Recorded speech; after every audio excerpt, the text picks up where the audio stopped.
Ayuwa TV, ulimwengu kiganjani. Wa rahmatullahi wa barakatuh. Alhamdulillah wassalatu wassalamu ala rasulillah wa ala alihi wa sahbihi wa man walah, amma ba'd. Yaqulu Allah subhanahu wa ta'ala, bismillahir rahmanir rahim, qul in kuntum tuhibbuna Allah fattabi'uni yuhibbukumullahu wa yaghfir lakum dhunubakum wallahu ghafurur rahim. Sadaqallahul azim. Kabla sijaanza chochote, nitoe shukrani za dhati. Leo ni mara yangu ya kwanza kusimama mbele ya mashehe zangu. Wote mnaoona mbele yangu wamenilea, wakinijua toka Kamasi mpaka nimefika umri huu, na ni bahati kubwa, ni dua kubwa hii nimeipata kutoka kwao, na inshallah Mwenyezi Mungu ajalie iwe kabuli kwa kunisimamisha kwao sehemu tukufu kama hizi. Lakini jambo la pili, kabla sijaingia kwenye maudhu, mimi nimeambatana na msafara unaotoka Kondoa, ambao kwamba nimeagizwa kuwa ni mwenye kumwakilisha shekhe wa wilaya ya Kondoa, Shekhe Hamisi Nchalu. Alikuwa na msafara wake ambao ulipita Babati, ulitoka Kondoa ukaja hapo, umeingia leo alfajiri. Kwa hiyo vile vile ni mwakilishi wa Shekhe Hamisi Nchalu. Wote hawa ni walezi wangu, na ni dua kubwa hii nimeipata kutoka kwao. Kabla sijaifafanua aya, nitangulize mukaddima mfupi. Sote wanafunzi wenzangu twasoma katika fiqhi ya kuwa fiqhi imegawanyika katika milango miwili, fiqhul izigawanyo ziwili, fiqhul ibadat wa fiqhul muamalat. Fiqhul ibadat ni mambo ambayo kwamba ni individually, yanakuhusu wewe kama wewe, sala na nguzo zake, funga, zaka, hija, ya kuhusu wewe, mambo yanayokuwajibikia wewe. Fiqhul muamalat ni masala yanayofungamana baina yako wewe na watu unaoamiliana nao. Mathalan, tukitoka katika mlango wa al-bay', utaona ni alaqatun amaliyatun baina al-ba'i' wal-mushtari. Ni alaka ambayo kwamba yafungamana baina ya muuzaji na mnunuzi. Ukiangalia nikah ni alaqatul farji baina az-zawji wal-zawja, yani ni alaka inayofungamana kuhusu tupu, uhalalishwa kwake baina ya mume na mke, almaarufu ikaitwa an-nikah. Ukiangalia vile vile al-qardh kukopesha ni alaka, yani alaqatu daf'i al-mali ala sabili at-tabarru'i li shakhsin muhtaj. Ni alaka iliyofungamana juu ya mtu kutoa mali kwa ndia ya kusaidia na kufanya ihsan kwa mtu ambaye kwamba mwenye kuhitaji kile kiwango cha fedha. Lakini pia ukiangalia kuna alaka inaitwa ar-riq, utumwa, ambao kwamba salbi hurriyati al-insan ni kupokonywa ule uhuru mtu wa milki li shakhsin akhar, na kumilikishwa mtu mwingine ule uhuru. Kuna al-ijara, watu kukodishiana majumba. Hizi zote ni alaqat, ni sharia ziko na zimeelezwa katika fiqhi, katika fiqhul muamalat. Lakini leo zimebadilishwa zote hizi, na leo imekuwa kila alaka mtu huakti akibadilisha, akaakti kama sayyid na al-abd, ambao ndo alaka ya mwisho liloitaja ya ar-riq.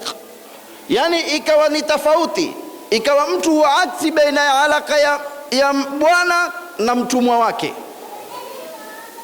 Alaka hizi zikabadilishwa.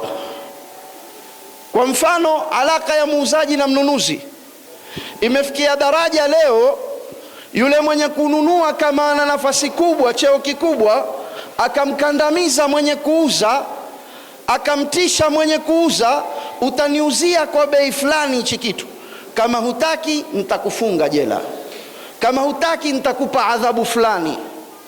Imegeuka, imekuwa si alaka ya baina al-ba'i wal-mushtari, imekuwa ni alaka ya as-sayyid wal-abd, bwana na mtumwa wake. Ukiangalia mume na mke pia kumebadilika.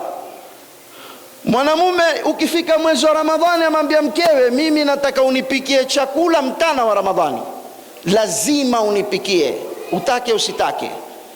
Manake imegeuka ile alaka, si alaqatul farji baina zawji wa zawja, imekuwa alaqatus sayyid wal abd. Lakini pia ukija kwenye alakati mbalimbali utaona mambo yamebadilika. Sasa hivi ni ulimwengu twaishi kibepari, twaishi baina ya utumwa na hata mwanafunzi kwa mwalimu wake. Imefikia mahali mwanafunzi amekuwa ni sayyid na mwalimu amekuwa ni abdi kwake. Ulimwengu wetu unavyokwenda, mwanafunzi ampeleka mwalimu anavyotaka na mwalimu apelekwa na mwanafunzi. Hii ndo hali ya mujtamaa wetu, hii ndo hali ya jamii yetu. Ikawa tajiri ni sayyid, wewe shekhe ni abd kwa yule tajiri. Hii ndio hali halisi. Ulimwengu ulipofikia ni wa kibepari. Ukitukua muktadha alhal hii katika jamii tunayoishi nayo, ukiangalia ukaitukulia taswira kwa binadamu yenyewe, si sifa mzuri, sifa ya sayyid na abd kuishi nayo. Manake ukiwa ni mtumwa kwa yule bwana wako, siku zote utasema yule anidhulumu mimi, anikandamiza sana, lakini lazima afaidika yule na mimi. Kwa nini anifanyie hivi? Mbona anidhulumu hivi? Mbona anionea hivi? Na ukipata nafasi utaitumia ile nafasi, bwana wako hayupo, hakuoni, utatumia kwa jambo ambalo yule bwana wako hataki ulifanye. Ikiwa kwa binadamu hali itakuwa ni hivyo, alaka itakuwa ni hivyo, vipi kwa Mwenyezi Mungu hali itakuwa ni mbaya zaidi?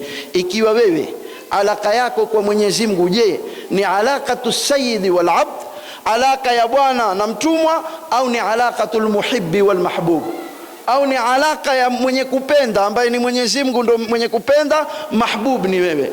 Alaka yako ni ipi na Mola wako? Ikiwa itakuwa ni alaka ya bwana na mtumwa wake, basi itakuwa wewe ni ule mtu ambaye kwamba waishi waogopa ule moto mkali wa Mwenyezi Mungu. Kitakufanya dhambi sema na moto mkali, amesema atanchoma nao na moto wake wachoma. Ikiwa wewe utakufanya jema au utakufanya maasi, au utafikiria labda kuna akhera, kuna malipo, Mwenyezi Mungu adhabu yake atisha, lakini vile vile baadaye huja angalia ubaya wa alaka ya as-sayyid wal abd. Ikiwa utaishi nayo alaka yako wewe na Mola ikawa ni hiyo, angalia ubaya wake. Utajipa nafasi kwa kuwa lakini unajua mimi alkamalu lillahi, naweza kufanya madhambi. Ndio pale sema mlango wa toba bado uko wazi, haujafungwa. Nitafanya kisha nitafanya nini? Nitatubia, kwa sababu alaka yako ni as-sayyid wal abd. Yani Mola ndio as-sayyid, wewe ndio waishi hivyo wewe na Mola wako. Lakini wajua kuna na shetani. Hizi zote ni sababu ambazo hujengwa ikiwa wewe waishi na Mola wako, alaka yako ni alaka ya as-sayyid wal abd. Lakini ikiwa utaishi na Mola wako alaqatul muhibb wal mahbub, kwa dalili Mwenyezi Mungu alotuambia, qul in kuntum tuhibbuna Allah fattabi'uni yuhibbukum Allah. Ittiba'u nabii ndio iliyokuwa alaka baina ya al-muhibb wal mahbub, ittiba'u. Kwa maana kwa dalili hii Mwenyezi Mungu atuambia sisi ziumbe zake kwake yeye ni al-muhibb na sisi ni al-mahbub. Na ndio utaona hata katika al-Qur'anul Karim Mwenyezi Mungu Subhanahu wa Ta'ala atuambia, ya ayyuhal muzammil qumil layla illa, kisha angalia akasemaje, au nisfahu au inqus minhu au zid alayhi, kana kwamba hajui akwambie vipi. Swali usiku mzima, au usifanye hivyo mahbubu wangu, hemu nusu yake, au hizi au ni za ishq. Swaliani Mtume, kwa sababu wewe ni mahbubi wake. Tutukue mfano wa mwisho katika aya mbili nimalize nazo, ambazo zitatupigia mfano na shairi ya Imam Shafi, iwe ndio ya kufungia. Aya ya kwanza, kisa cha Nabii Allah Yusuf. Mwenyezi Mungu atuambia kwenye Qur'ani, na ukifika daraja hii ya mahbub, kuwa mahbubu wa Mwenyezi Mungu, utafikia daraja yaitwa maqamul fana. Maqamul fana maana yake, ushawahi kumuona mtu atembea akaitwa, lakini akawa hahisi hata kule kuitwa, akafinywa lakini hasikii maumivu ya kufinywa, akapigwa lakini hasikii yale maumivu ya kufanya chochote, akili yake yote imeshughulika labda na simu au kile kitu anachokitizama, ile inaitwa maqamul fana. Sasa angalia, mahbubi akifika daraja ya mahaba ya kweli hufika maqamul fana. Na hii ndio daraja ya mahbubi inda muhibbihi. Nabii Allah Yusuf, wale wanawake walioitwa na Zulekha wakaekwa pamoja, kisha akaamba Nabii Allah Yusuf ajitokeze mbele yao. Mwenyezi Mungu atuambia kwenye Qur'ani, falamma raainahu akbarnahu, walipomuona hawakuamini wale wanawake. Walifanyaje? Kitendo kikubwa ambacho tukitaka, waqatta'na aydiyahunna, ikaja kwa tadhif.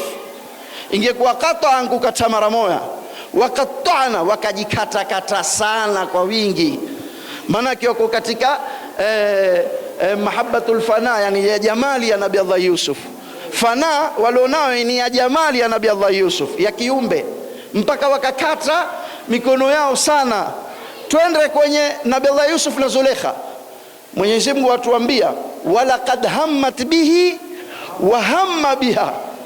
Kwanza hapa kuna swala muhimu tuliangalie. Kuna hamma mbili, je, maana ni moja?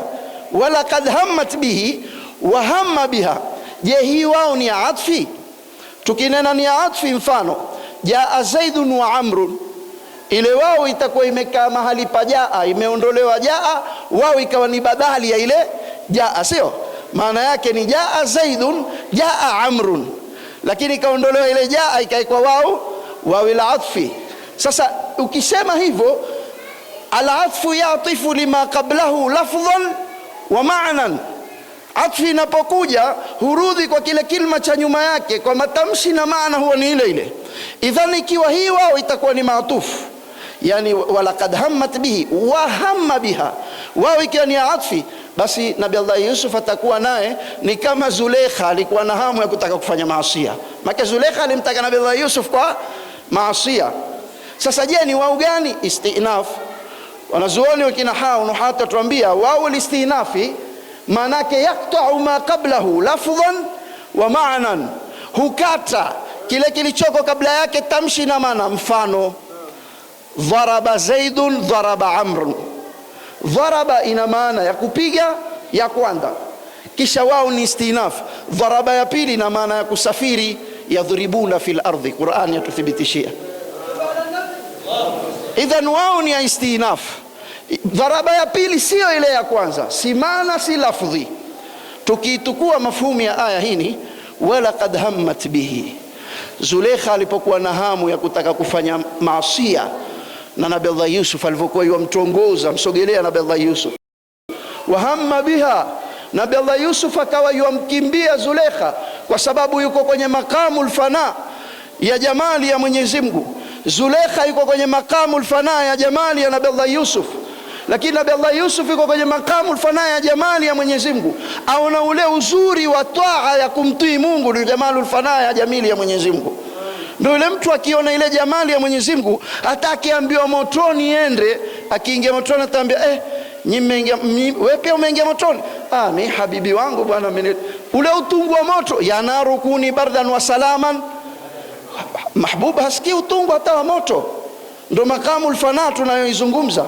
Nabii Allah Yusuf amefika hapo, walaqad hammat bihi wa hamma biha. Nabii Allah Yusuf alikuwa na hamu ya kuepuka yale maasi kwa sababu ameiona jamalu fana, maqamul fana ya jamali ya Mwenyezi Mungu. Amefika daraja hiyo, na ndio mtume amefika daraja hiyo. Alipokuwa uswali maguu ya kivimba, akaulizwa akasema, fala akuna abdan shakura. Mwisho nimalize, sisi tuko katika alaka yetu na Mola, ni alaqatu sayyid wal abd au ni alaqatu almuhibb wal mahbub. Imam Shafi atuambia, tasil ilaha thumma tudhhiru hubbahu, hadha fi alqiyasi badi'u, innal muhibba liman yuhibbu muti'u. Wassalamu alaykum wal afwa minkum.